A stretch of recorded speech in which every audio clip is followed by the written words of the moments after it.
দপ্তর, ইরিগেশন দপ্তর, পিডব্লিউডি দপ্তর এবং কলকাতা কর্পোরেশন তারা এই মিটিংয়ে অংশগ্রহণ করেছিলেন। এছাড়াও বলাগড়ে যে প্রজেক্ট মাননীয় প্রধানমন্ত্রীর হাত দিয়ে শিলান্যাস হয়েছে, ওখানকার বিধায়িকা তথা পশ্চিমবঙ্গের রাষ্ট্রমন্ত্রী সুমনা সরকার ছিলেন। কাশীপুর বেলগাছিয়ার বিধায়ক রিতেশ তেওয়ারি, হলদিয়ার বিধায়ক প্রদীপ বিজলি এবং হাওড়ার বালির বিধায়ক সঞ্জয় সিংহ ছিলেন। তাদের এলাকার কিছু পোর্ট এবং শিপিং, আমাদের জাতীয় জলপথ সংক্রান্ত কিছু বিষয় নিয়ে আমি এই প্রাথমিকভাবে কয়েকটা বিষয় উল্লেখযোগ্য আপনাদের মাধ্যমে হাওড়ার বালির বিধায়ক সঞ্জয় সিংহ ছিলেন। তাদের এলাকার কিছু পোর্ট এবং শিপিং, আমাদের জাতীয় জলপথ সংক্রান্ত কিছু বিষয় নিয়ে আমি এই প্রাথমিকভাবে কয়েকটা বিষয় উল্লেখযোগ্য আপনাদের মাধ্যমে পশ্চিমবঙ্গের জনগণকে জানাচ্ছি। সেটা হচ্ছে, আমরা দায়িত্ব নেওয়ার পরে মূল্যায়ন করতে গিয়ে দেখেছি এই বিষয়ে গতকাল আদানি গ্রুপের এমডি করণ আদানির সঙ্গেও আমার আলোচনা হয়েছিল রিগার্ডিং তাজপুর ডিপসি পোর্ট। ওটা তো ইতিমধ্যে ওনারা এক্সিট করে গেছেন এবং আমরা দেখেছি ওটা ভাইবিলিটি ছিল না, কারণ গভর্নমেন্টের হাতে কোনো ল্যান্ড ছিল না। যে কথা বারবার এলওপি হিসেবে তখন আমি বলেছিলাম যে তাজপুর ডিপসি পোর্ট কখনো দাঁড়াবে না যতক্ষণ না পর্যন্ত rail, NH connectivity, warehouse সহ অন্তত কয়েক হাজার একর জমি সংগ্রহ না হবে। ফাইনালি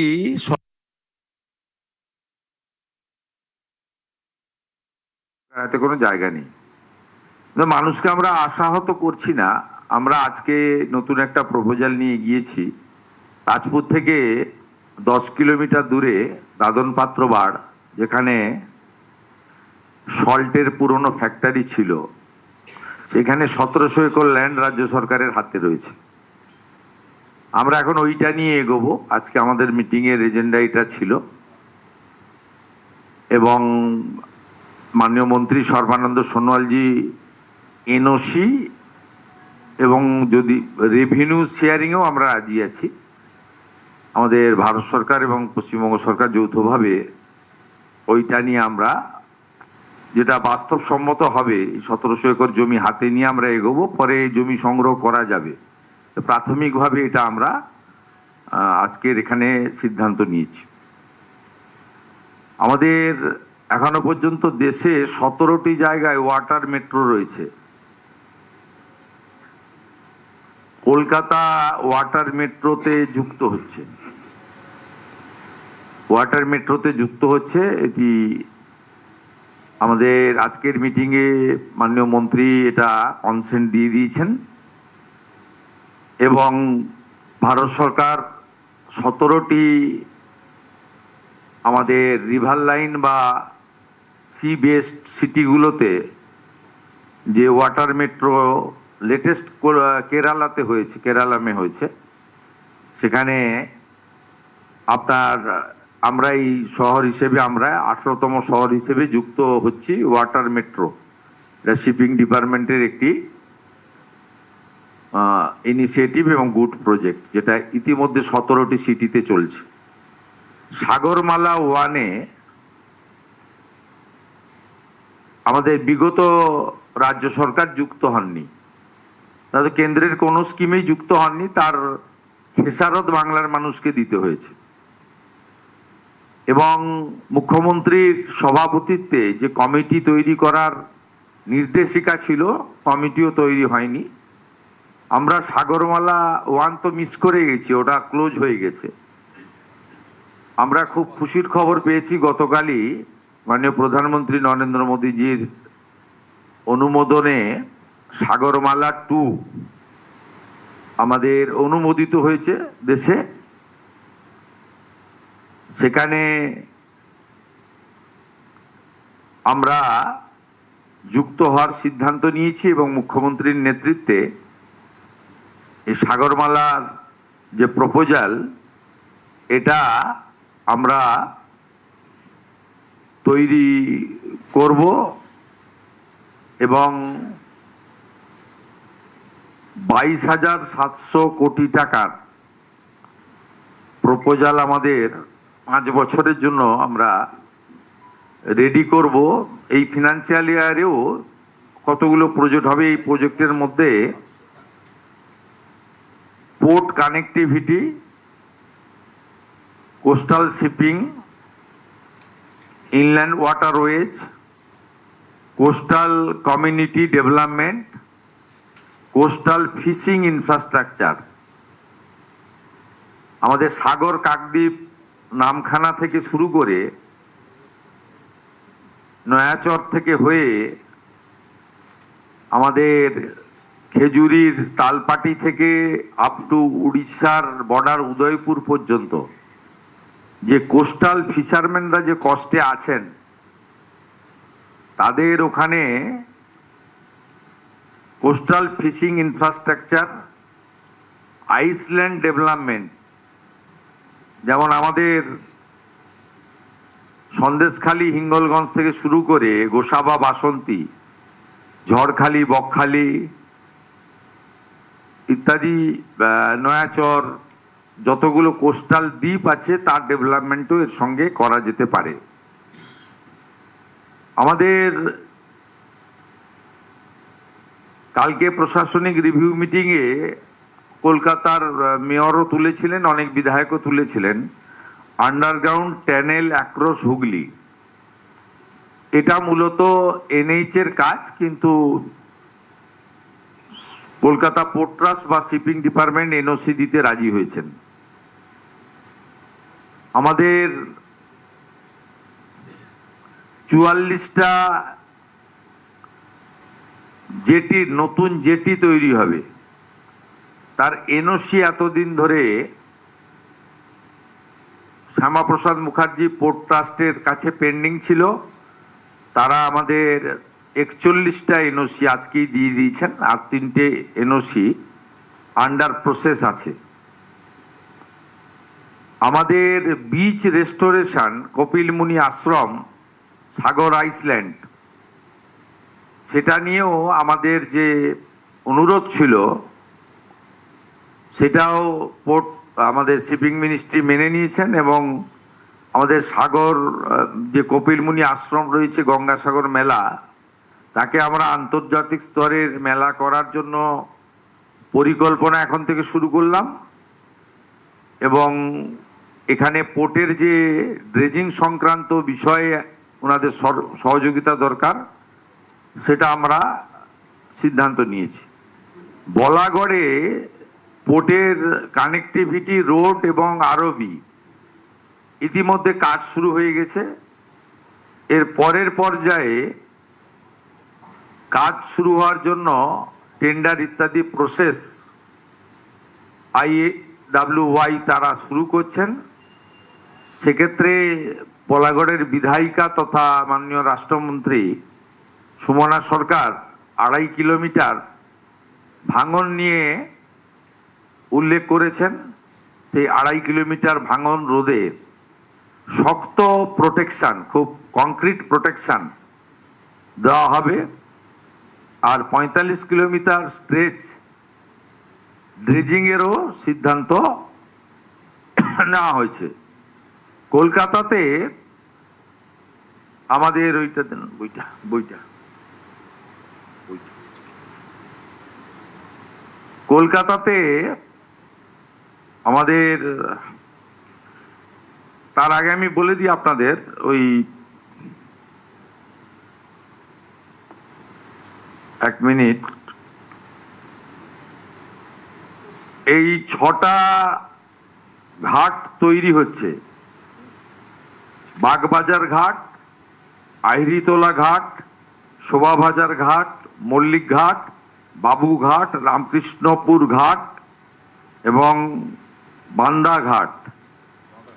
এই ঘাটগুলির মধ্যে দুটি বিউটিফিকেশন কমপ্লিট হয়ে গেছে, বাকি মানে কমপ্লিট হওয়ার পথে, বাকি 4টাও টেক আপ করতে বলা হয়েছে এবং দুর্গাপুজো পর্যন্ত টার্গেট দেওয়া হয়েছে যাতে এগুলো বিউটিফিকেশন এবং রিনোভেশন এবং ঠাকুর শ্রী শ্রী রামকৃষ্ণ দেব, জগৎজননী মা শারদামণি, তাদের যে ওখানে সমস্ত অতীত স্মৃতি ইত্যাদি রয়েছে তাকে সম্মান মর্যাদা দিয়ে, অর্থাৎ বিকাশ আর বিরাসত, এই যে মাননীয় প্রধানমন্ত্রীর দুটো শব্দ রয়েছে তাকে মাথায় রেখেই আমরা ওখানে করার জন্য ব্যবস্থা নিয়েছি। আমাদের জাতীয় জলপথের 25টা জেটি তৈরি কমপ্লিট হওয়ার পথে এবং সেই জেটিগুলি 2 বছর ধরে ইনল্যান্ড ওয়াটারওয়েজ অথরিটি তারা মেনটেন করবেন, আর 2 বছর পরে রাজ্য সরকারের পরিবহন দপ্তর নেবে। আমাদের একটা প্রাথমিক আলোচনা হয়েছে, এরপরে আমরা ক্যাবিনেট বা ফর্মালিটি করব। ট্রান্সপোর্ট ডিপার্টমেন্টের সঙ্গে শিপিং ডিপার্টমেন্ট একসঙ্গে আছে, আমরা আলাদা শিপিং ডিপার্টমেন্ট অনেক রাজ্যেই আছে, সেটাও করার বিষয়ে আমাদের প্রাথমিকভাবে চিন্তা ভাবনা হয়েছে। মাননীয় মন্ত্রী সর্বানন্দ সোনোয়ালজি এবং শান্তনু ঠাকুরজিকে আমরা ধন্যবাদ জানাবো যে তারা অতি দ্রুততার সঙ্গে, এই সরকারের এখনো 1 বছর 1 মাস হয়নি, 9 তারিখে 1 মাস পূর্ণ হবে, তার মধ্যেই তারা বিশেষভাবে মাননীয় প্রধানমন্ত্রীর নির্দেশে আমাদের অনেকগুলি বিষয়ে তারা সমাধান করেছেন। কলকাতা পোর্ট এলাকাতে জমি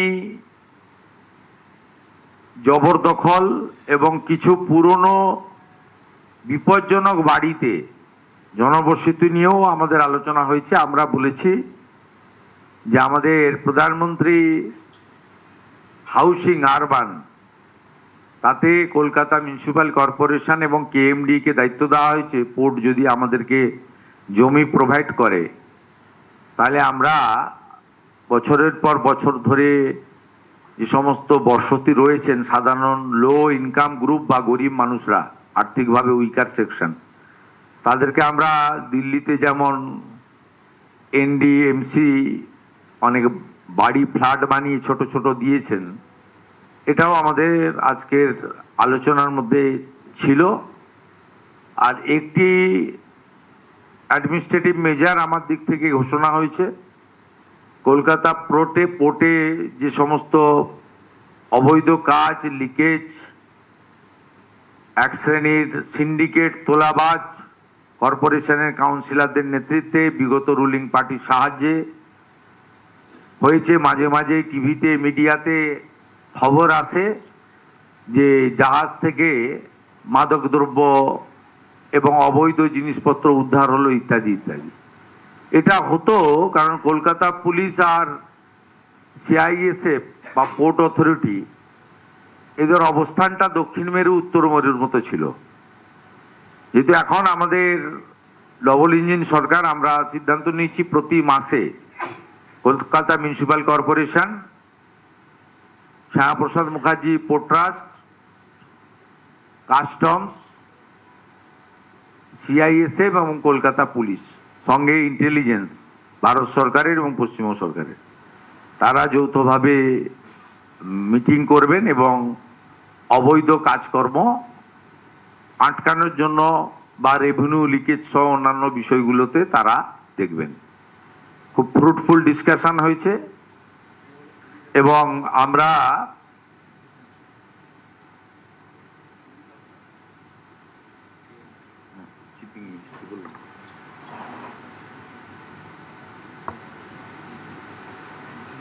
বললাম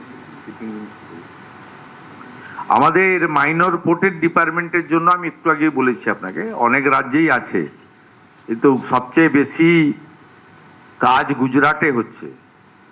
ওনাদের নিজস্ব অসংখ্য মাইনর পোর্ট রয়েছে, উড়িষ্যাও অনেক পোর্ট করেছে। তা আমাদের এখানেও, আর মেরিটাইমের এখানে যে ট্রেনিং ইনস্টিটিউটগুলো রয়েছে তারা কার্যত নন ফাংশনিং। আমরা এক্ষেত্রেও মেরিটাইমের যে সমস্ত ইনস্টিটিউশন রয়েছে সেটাকে আমরা টেক আপ করার ব্যবস্থা করছি। আর আমাদের ঘাট রেস্টোরেশন এবং বিউটিফিকেশন ইন কলকাতা এবং হাওড়া, এখানেও বলা হয়েছে আমাদের বালির বিধায়ক সঞ্জয় সিং 8টি ঘাট নিয়ে বলেছিলেন, যেটা মানে শ্যামাপ্রসাদ মুখার্জি পোর্ট ট্রাস্ট বিগত দিনে পরিচালনা করতেন। বর্তমানে রাজ্য সরকার বা কেন্দ্রীয় সরকার কেউই পরিচালনা করছেন না। সে বিষয়েও আমরা কার্যকর সিদ্ধান্ত নেওয়ার জন্য সংশ্লিষ্ট দপ্তরকে সিদ্ধান্ত নিয়েছি। শুধু আলোচনা হয়েছে তা নয়, আমাদের এই আলোচনার মধ্যে ল্যান্ড রিলেটেড, এনওসি রিলেটেড এবং সেন্ট্রাল স্টেট কোঅর্ডিনেশন রিলেটেড অনেকগুলো সিদ্ধান্ত কার্যকর হয়েছে এবং প্রত্যেকটা কর্মসূচি, প্রোগ্রাম, ডিসকাশনের ক্যালেন্ডার বানিয়ে দেওয়া হয়েছে। সেই ক্যালেন্ডার অনুযায়ী কাজ করার জন্য সবাই দায়বদ্ধ থাকবেন এবং রাজ্য সরকারের পক্ষ থেকে শুধু পোর্ট মিনিস্ট্রি তৈরি করা নয়, আমরা একজন কম্পিটেন্ট আধিকারিককে, যেহেতু 3-4টি দপ্তরের ভিন্ন ভিন্ন কাজ রয়েছে, সমগ্র বিষয়টা মনিটরিং এবং ইমপ্লিমেন্টেশন এটা করার জন্য একজন প্রজেক্ট ডাইরেক্টরকেও আমরা করার জন্য সিএসকে আমি তাকে অ্যাডভাইস করেছি, যাতে অ্যাজ আর্লি অ্যাজ পসিবল, যাতে কিছু কাজ পিডাব্লিউডির রয়েছে, কিছু কাজ ট্রান্সপোর্টের রয়েছে, কিছু কাজ ইরিগেশন ওয়াটার রয়েছে, কিছু কাজ ইন্ডাস্ট্রির রয়েছে। সেই জন্য একটা নোডাল অফিসার অর্থাৎ ডিরেক্টর আমরা বানাতে বলেছি, যাতে দ্রুত আমরা 3 মাসের মধ্যে কিছু কার্যকর রেজাল্ট পেতে পারি এবং এই অর্থবর্ষে আমাদের আজকে যা ডিসকাশন, পরিকল্পনা, ভাবনা, স্বপ্ন সেগুলো বাস্তবায়ন করতে পারি।